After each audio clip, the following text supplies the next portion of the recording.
What if I told you that the most prolific serial killer in modern history isn't the man you're thinking of? Not Ted Bundy, not Jeffrey Dahmer, not even John Wayne Gacy. What if I told you that a man who confessed to killing more than 300 children, confirmed to have murdered over 100, was not sentenced to death, nor even life in prison? What if I told you that man was released, walked free, and then vanished without a trace? This is not fiction. This is the grotesque truth. This is the story of Pedro Alonso Lopez, the man who would come to be known as the Monster of the Andes, a title both fitting and insufficient to convey the horror he left behind. A man whose crimes defy belief, whose victims were some of the most vulnerable in the world, and whose escape from justice remains one of the greatest failures in criminal history. And the most unsettling part? He may still be alive, somewhere in the shadows, hiding in plain sight.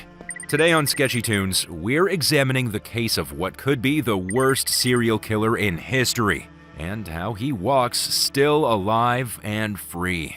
Pedro Alonso Lopez was born on October 8, 1948 in Bernalillo, Colombia, though some accounts claim he was born in Espinal.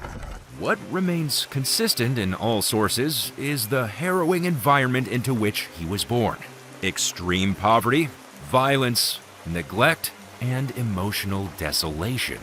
Pedro was the seventh of 13 children in a single-parent household. His mother, Benilda Lopez de Castañeda, worked as a sex worker, often out of necessity rather than choice. Their living conditions were bleak beyond belief. A small one-bedroom shack, makeshift furniture, and thin walls that offered neither soundproofing nor dignity. The children shared the space with their mother's clients, separated only by a cloth curtain. Pedro, like his siblings, bore daily witness to adult sexual acts and vulgar language, long before he had the capacity to understand or contextualize what he was seeing. This premature exposure created confusion, shame, and trauma, planting the earliest psychological seeds of dysfunction. Pedro's mother was described by multiple accounts as physically abusive, cold, and volatile. She would often beat her children, sometimes for imagined slights. She viewed affection as a weakness. There was no nurturing, no reassurance, no comfort in that household, only survival.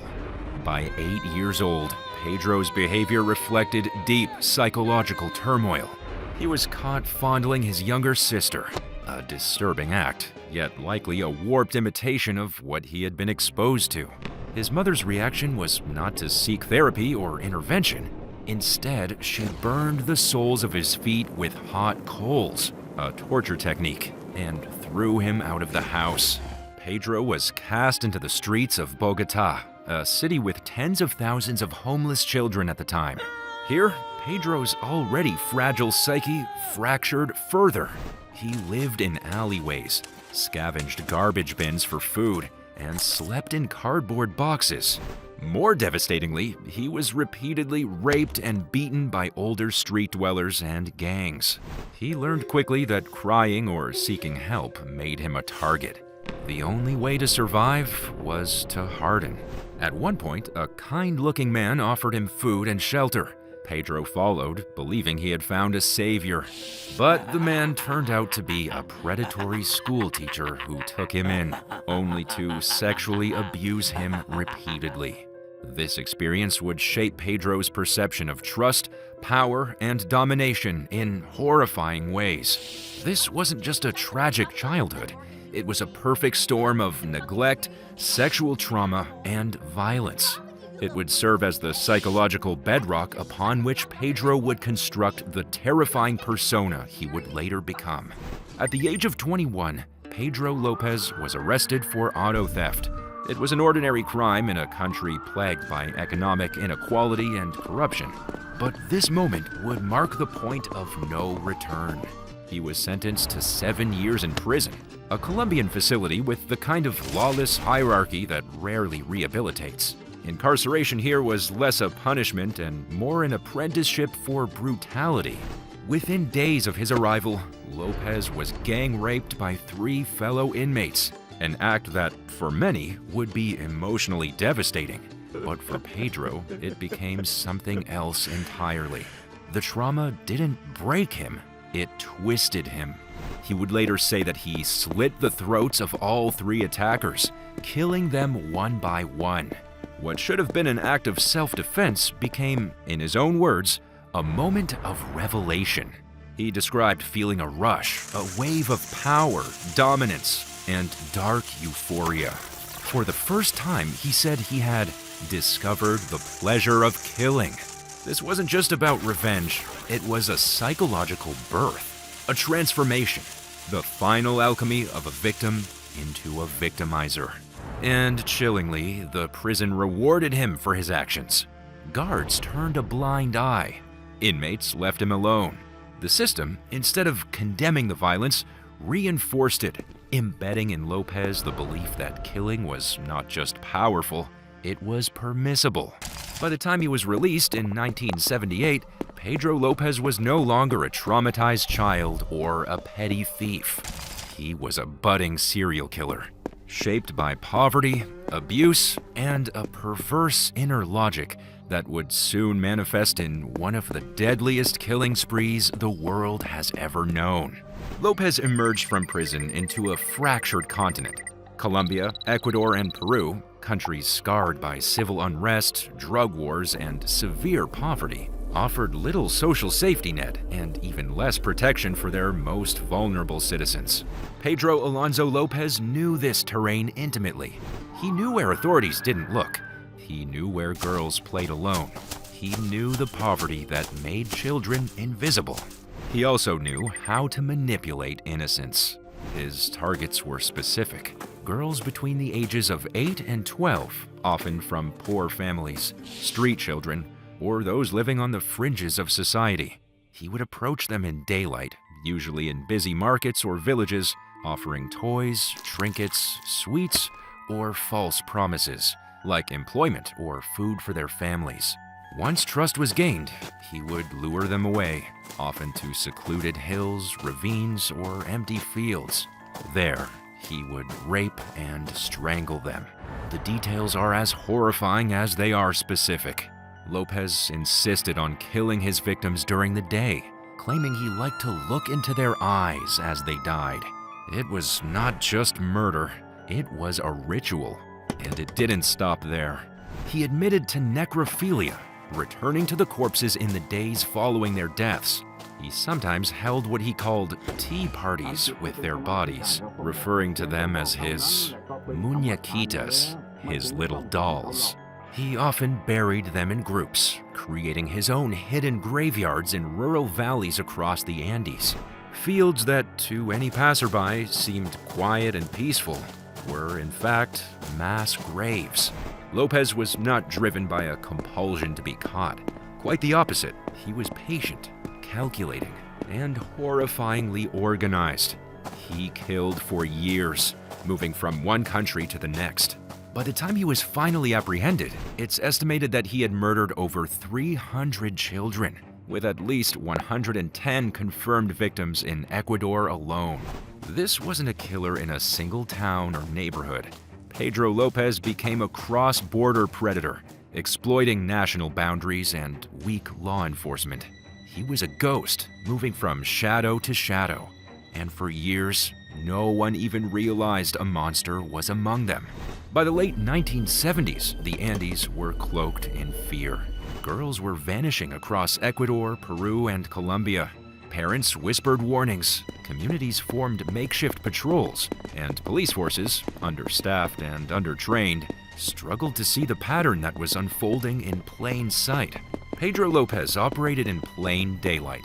He walked among street vendors, through crowded markets, and past schools, scouting his next victim. What made him so lethal wasn't just his method, it was how ordinary he appeared. A calm, soft-spoken man offering trinkets, candy, and promises to impoverished children. There was no van, no weapons, just trust. and the quiet charisma of a man who knew how to spot vulnerability. But in 1980, in the city of Ambato, Ecuador, Lopez made a mistake. He attempted to abduct a 12-year-old girl from a busy supermarket in broad daylight. This time, bystanders noticed. A couple of locals, already on edge from the recent disappearances, intervened. He was tackled, detained, and turned over to the authorities. Initially, Lopez denied everything, but something unexpected happened. According to multiple accounts, he eventually confessed, not under duress, but in a kind of boastful calm. He spoke to a Catholic priest, or possibly an undercover police officer disguised as one. Moved by the presence of a figure of religious authority, he began to unravel the scope of his crimes, speaking freely, almost proudly. He led police to the mass graves, pointing out burial sites with unsettling precision. In Ecuador alone, authorities confirmed over 100 bodies. Many were in shallow graves on the outskirts of towns and rural villages. Some had been buried for years. The case exploded across Latin America. Lopez seemed almost proud that he had killed. It wasn't a confession. It was a revelation of a ritualized killing spree that spanned 3 countries and nearly 2 decades. The police, shocked and overwhelmed, verified many of his claims. The scale of what he revealed outstripped anything they had prepared for. And yet, despite the horror, the evidence, the confessions, and the confirmed body count, the justice system failed. In the wake of Pedro Lopez's confessions, Ecuadorian authorities charged him with the murders of 110 girls. It was a crime wave unmatched in the country's history. The sheer volume of evidence, both forensic and testimonial, was staggering. But Ecuador's legal system at the time was ill-equipped to handle serial crimes of this magnitude. There was no legal precedent for dealing with a man who had admitted to killing hundreds of children. Worse still, the maximum sentence allowable under Ecuadorian law in 1980 for any crime, even mass murder, was just 16 years. Lopez was convicted, but not for 300 murders, not for 110. He was convicted based on the bodies found and the evidence available at the time. And he was given 16 years, the maximum penalty under Ecuadorian law. 16 years for a man who admitted to murdering 300 children. But it gets worse. Lopez served only 14 years of that sentence, reportedly released early in 1994 for good behavior. Let that sink in. A man who referred to child corpses as his little dolls. A man who showed no remorse, no rehabilitation, no repentance, was rewarded for good behavior inside a controlled prison environment. And that wasn't the end of it. After his release from Ecuadorian prison, Lopez was deported to Colombia. Colombian authorities, knowing his record, didn't imprison him. Instead, he was declared insane and committed to a psychiatric hospital. That may have been a step toward justice, but even there, the system faltered. In 1999, after just 4 years, Pedro Lopez was declared sane and released from the hospital. He posted $70 bail and signed some papers, then walked out the front door. No surveillance, no parole. There is no digital tracking, not even a travel ban. And since that day, no one has been able to find him. No modern criminal justice failure compares. Not in terms of scale, not in terms of scope, and certainly not in terms of sheer institutional negligence. The monster of the Andes confessed to hundreds of murders and walked free. And that's the part that haunts investigators to this day. He didn't escape. He didn't break out. He was let go. After walking free from a psychiatric hospital in 1998, Pedro Lopez became a ghost. A man responsible for unimaginable horror simply disappeared into the ether, leaving behind a grieving continent and a trail of bureaucratic embarrassment. His release triggered intermittent panic in Colombia, Ecuador, and Peru. Police stations received floods of calls about suspicious men. Parents demanded accountability. But by then, Lopez had a nearly 2-year head start.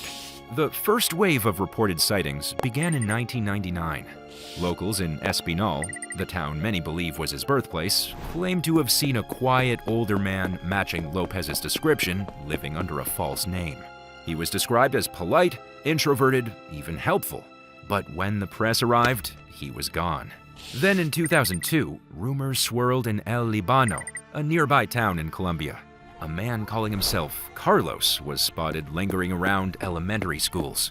Again, he vanished before the police could act. In 2005, a mutilated body was discovered in Colombia. The fingerprints partially matched Lopez's. However, due to insufficient forensic technology and corruption within local agencies, the match was never confirmed. Some claimed it was him. Others insisted the real Lopez had orchestrated the death to fake his demise. Interpol continued to list him as a wanted fugitive, issuing a red notice with international reach. But no new leads emerged. To this day, the official stance remains unchanged. Pedro Alonso Lopez is at large. It's not hard to understand how he might survive undetected. The Andean region is vast, riddled with jungle-covered valleys, isolated villages, and lawless zones where even government officials fear to tread. In these forgotten corners of the world, identities can vanish and re-emerge as easily as changing a shirt. And yet, the more terrifying possibility remains that he never stopped.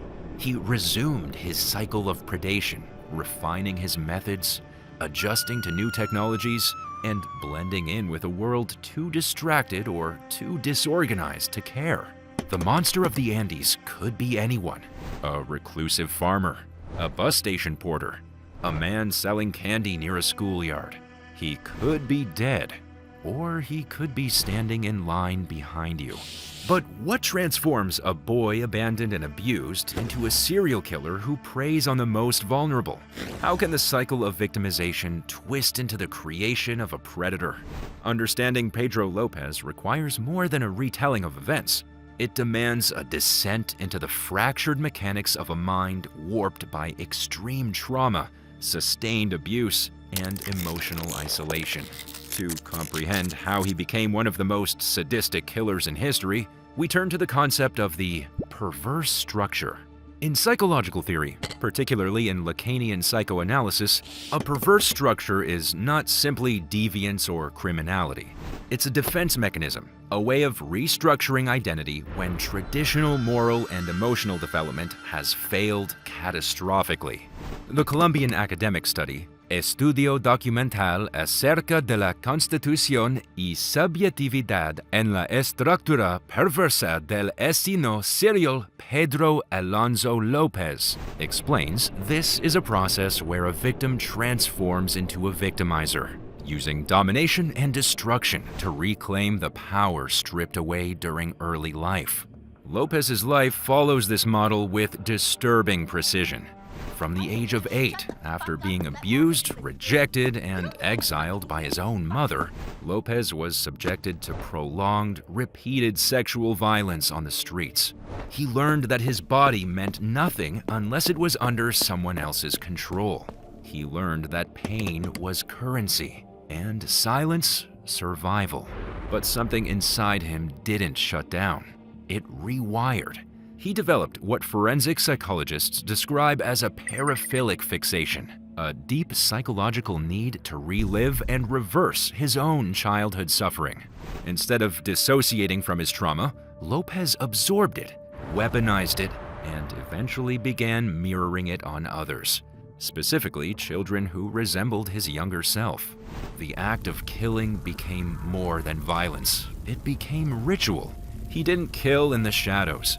He chose daylight to look into their eyes. He spoke to the bodies. He returned to them, buried them gently, named them, and created imaginary tea parties in his mind where he and his muñequitas could reunite. This wasn't merely psychopathy. This was a deliberate psychic construction, a fantasy world that allowed him to justify his acts as acts of love rather than murder. Diagnosed with antisocial personality disorder, Lopez displayed hallmark traits: lack of empathy, grandiosity, manipulation, and remorselessness. But unlike many sociopaths, Lopez didn't just lack a moral compass. He replaced it with an internal mythology that made him the hero of his own story. He wasn't just a killer. He was, in his mind, a rescuer, relieving children from a world of abuse like the one he endured. This is the horror of the perverse structure. It doesn't just excuse evil, it converts it into perceived righteousness. Pedro Alonso Lopez's reign of terror left scars that run far deeper than the physical loss of over 300 innocent lives.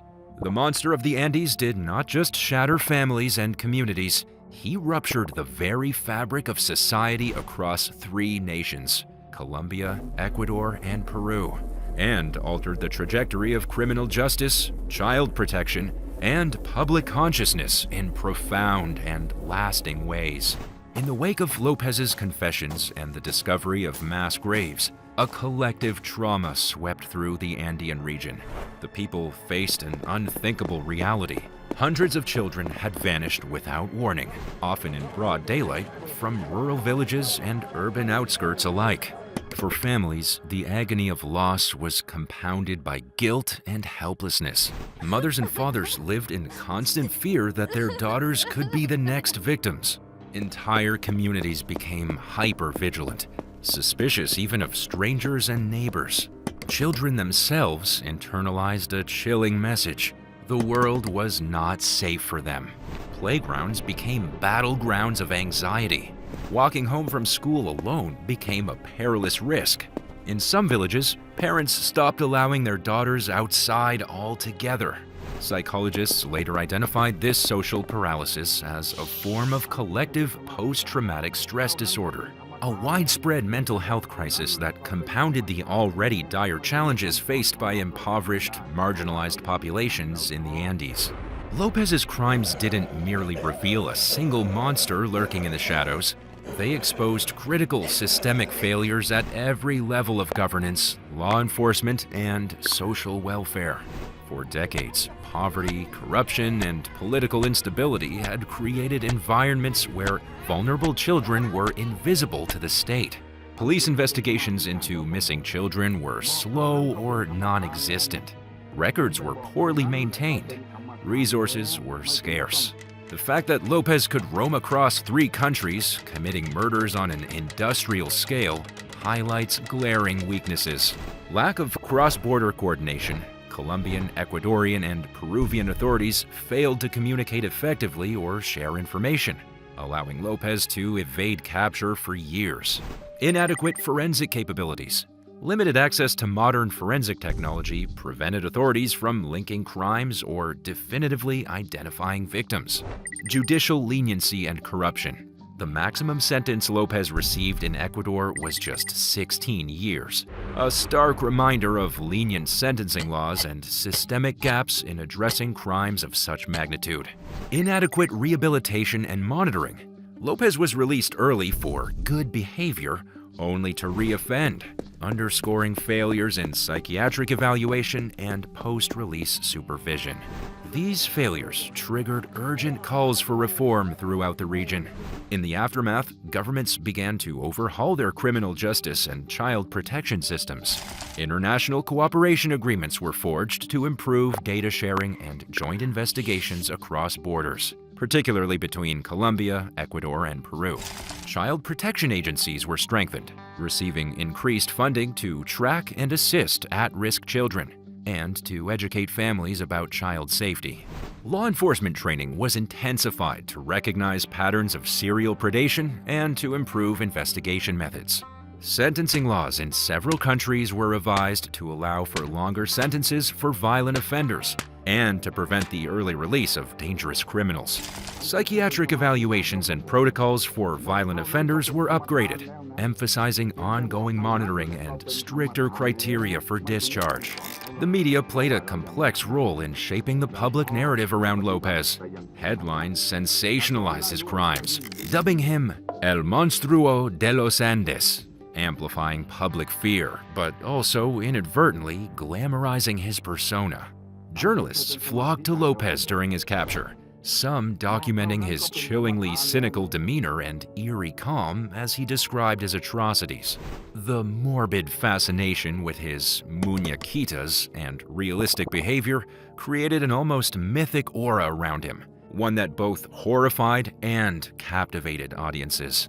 This media spectacle helped generate awareness, but also sparked debates about ethics in reporting, victim dignity, and the sensationalization of trauma. Beyond law enforcement and media, Lopez's crimes forced a reevaluation within Latin American societies about child abuse and neglect. The cultural silence surrounding sexual abuse was shattered.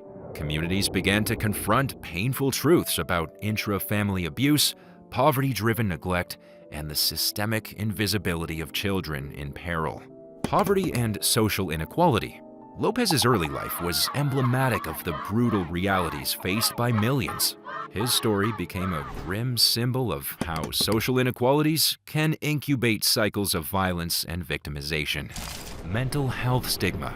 The psychiatric treatment Lopez received and his diagnosis brought mental illness into public discourse, highlighting the need for better mental health infrastructure and destigmatization. Justice and impunity. His eventual release, despite his confessed crimes, ignited outrage and became a rallying point for activists demanding accountability and victim rights.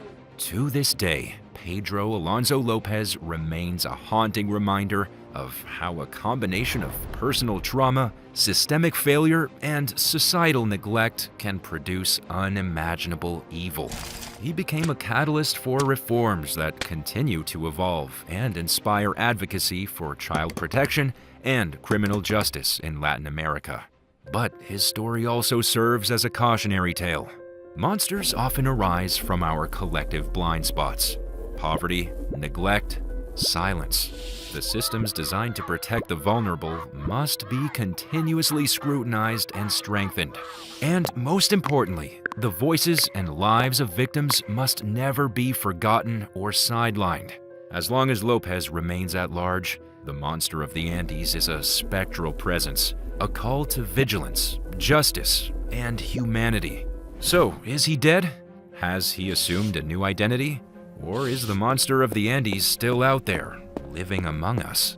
This uncertainty feeds into a collective nightmare, reminding us that some horrors don't end with a prison cell.